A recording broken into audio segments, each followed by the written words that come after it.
Le chef de l'État, Faure Osignagnassimbe a présidé ce 26 octobre 2023, le Conseil des ministres. Au cours des travaux, le Conseil des ministres a examiné un projet de loi relatif à la protection du droit d'auteur, des droits voisins et des expressions du folklore et un projet de décret portant création, attribution, organisation et fonctionnement de l'Office national des aires protégées, ONAP. Le Conseil a écouté 4 communications relatives respectivement à l'organisation, les 15 et les 16 novembre 2023, de la 3e édition de l'Africa Financial Industry Summit, AFI 2023, au schéma directeur d'aménagement et d'urbanisme du Grand Lomé, au schéma directeur d'aménagement du littoral, SDAL, et aux dispositions prises. Compte rendu du Conseil des ministres. Lomé, jeudi 26 octobre 2023. 1. Le Conseil des ministres s'est réuni ce jeudi 26 octobre 2023, sous la présidence de son Excellence Monsieur Faure Osignagnassimbe, président de la République. 2. Le Conseil des ministres a examiné 1.01, projet de loi, 1.01, projet de décret et écouté 4.04, communication. Au titre des projets de loi, 3. Le Conseil des ministres a examiné et adopté un projet de loi portant protection du droit d'auteur, des droits voisins et des expressions du folklore. 4. La protection de la propriété littéraire et artistique dans notre pays est régie par la loi N°91-12 du 10 juin 1991 portant protection du droit d'auteur, du folklore et des droits voisins. Depuis son adoption, d'importantes évolutions sont survenues au plan communautaire et international. 5. Dans l'espace UMOA, 2 directives sont prises, portant respectivement harmonisation des dispositions relatives aux droits d'auteur et aux droits voisins et harmonisation des dispositions relatives aux droits à rémunération pour copie privée au sein des États membres. 6. Au plan international, le traité de l'Organisation mondiale de la propriété intellectuelle sur la protection des œuvres dans l'environnement numérique intègre le dispositif de protection du droit d'auteur, les créations numériques et les nouveaux modes d'exploitation en matière digitale. 7. La législation nationale présentait, après 3 décennies de mise en œuvre, des insuffisances et des inadéquations auxquelles il importait de répondre en vue de consolider les droits existants et de tenir compte des exigences des accords internationaux ratifiés par le Togo. 8. Le projet de loi intègre les nouveaux droits reconnus aux créateurs d'œuvres et aux artistes par les instruments internationaux et communautaires, tels que le rallongement de la durée de protection des œuvres de l'esprit de 50 à 70 ans, la rémunération pour copie privée et la perception des droits de reproduction par reprographie, qui permettra de rémunérer les auteurs, écrivains et les éditeurs des œuvres littéraires. 9. L'adoption de la loi portant protection du droit d'auteur, des droits voisins et des expressions du folklore permettra de mieux protéger les droits patrimoniaux des créateurs et artistes togolais et de contribuer ainsi au développement des industries culturelles et créatives. Au titre des projets de décret, 10. Le Conseil des ministres a examiné et adopté un décret portant création, attribution, organisation et fonctionnement de l'Office national des aires protégées, ONAP. 11. L'audit institutionnel de la gestion des ressources naturelles dans notre pays a relevé la nécessité de confier la gestion des aires protégées nationales à une structure autonome pour une meilleure efficacité des interventions. 12. Dans cette optique, ce décret met en place et organise l'Office national des aires protégées, établissement public à caractère administratif, doté de l'autonomie de gestion administrative et financière. 13. Placé sous la tutelle technique du ministère chargé des aires protégées et la tutelle financière du ministère chargé des Finances, l'Office national des aires protégées travaillera à la définition d'une vision stratégique et financière sur le long terme, dans un cadre budgétaire cohérent.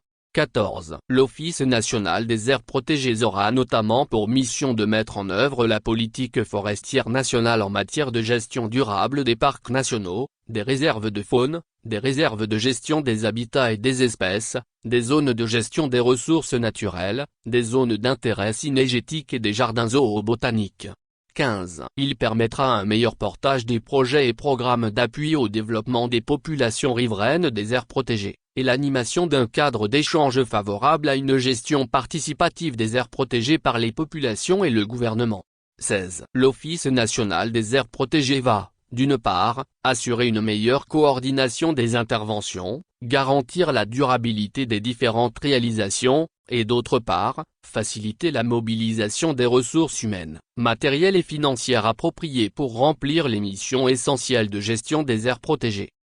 Au titre des communications. 17. Le Conseil des ministres a écouté une première communication relative à l'organisation, les 15 et les 16 novembre 2023, de la 3e édition de l'Africa Financial Industry Summit, AFI 2023, sommet de l'industrie financière africaine à Lomé, présenté par Madame le Premier ministre.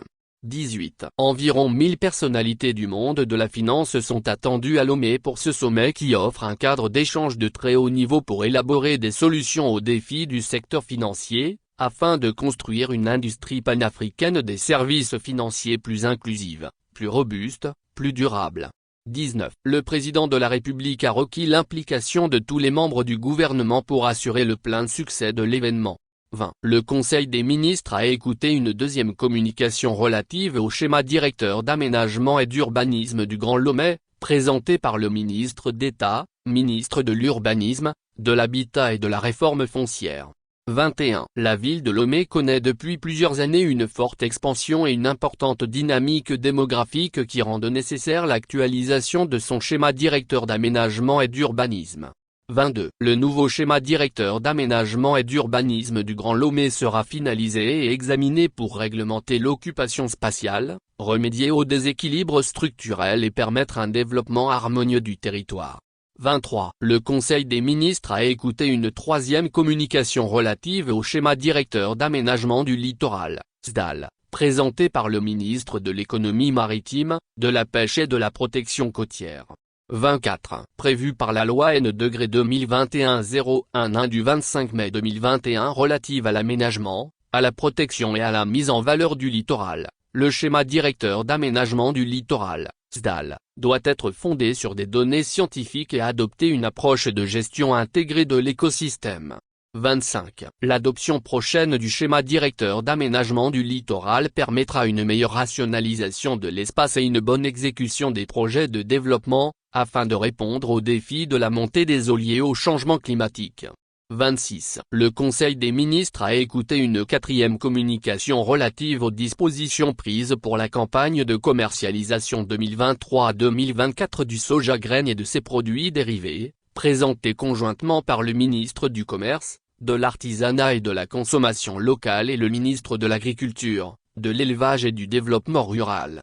27. La filière soja est l'une des filières porteuses identifiées dans le cadre de la mise en œuvre de la feuille de route gouvernementale, compte tenu de son potentiel pour le développement de l'agro-industrie et l'amélioration des revenus des producteurs. Le Togo consolide depuis plusieurs années sa position de premier pays exportateur de soja biologique vers l'Union européenne. 28. Au démarrage de la campagne de commercialisation 2023-2024, un communiqué conjoint des ministres chargés du commerce et de l'agriculture a donné les orientations générales du gouvernement visant à assurer aux acteurs de la filière une campagne favorable.